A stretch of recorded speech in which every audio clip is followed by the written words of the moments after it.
বিভিন্ন প্রজাতির পাখির নিরাপদ আশ্রয়স্থলে পরিণত হয়েছে লক্ষ্মীপুরের আদালত চত্বর। সন্ধ্যা নামতেই হাজারো পাখির কলকাকলিতে মুখরিত হয়ে ওঠে পুরো এলাকা।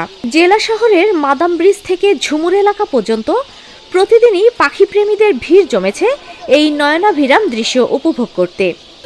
এদিকে তাকানোর পর আমাদের মনটা অনেক মুগ্ধ হয়ে যায়।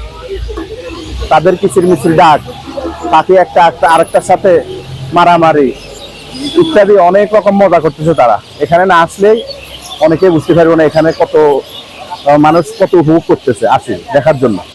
সড়কের পাশে বড় গাছ না থাকায় পাখিরা আশ্রয় নিচ্ছে বিদ্যুতের তার, ভবন ও আদালত এলাকার গাছে।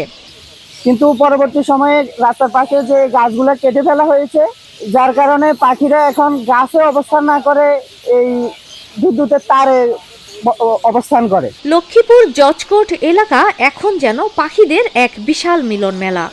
এই শব্দ শুনে আমরা সত্যিই বিমোহিত।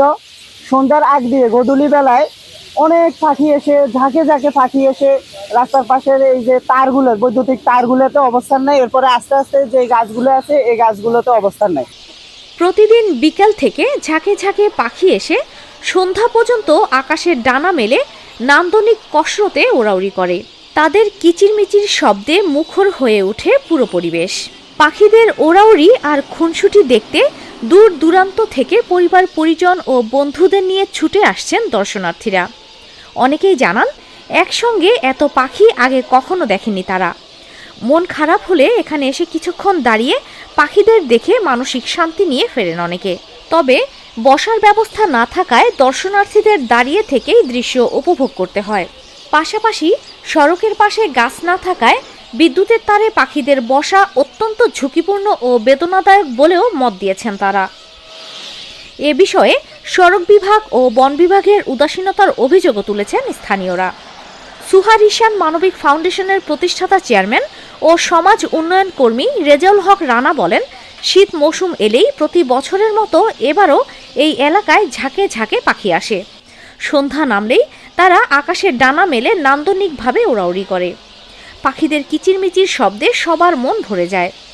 প্রকৃতির ভারসাম্য রক্ষায় পাখিদের অবাধ বিচরণে আমাদের সবাইকে সহযোগিতা করতে হবে। তিনি পাখিদের নিরাপত্তা ও আবাসস্থল রক্ষায় প্রশাসনের দৃষ্টি আকর্ষণ করেন। আমরা পাখিগুলো তাদের নিরাপদ আশ্রয়স্থল পাচ্ছে না বিধায় তারা এইভাবে এখন নিরাপদ আশ্রয়স্থল খুঁজে বেড়াচ্ছে। তো সেক্ষেত্রে এই আমাদের জজকোর্ট প্রাঙ্গণে তারা এইভাবে একত্রিত হচ্ছে। আমাদের লক্ষ্মীপুর প্রশাসনকে আমি এই সুন্দর দৃশ্য ধরে রাখার জন্য আমি চাচ্ছি এই দৃশ্যটাকে আমরা সুন্দরভাবে ধরে রাখবো। আমাদের সবার সর্বাত্মক সহযোগিতার প্রয়োজন হবে।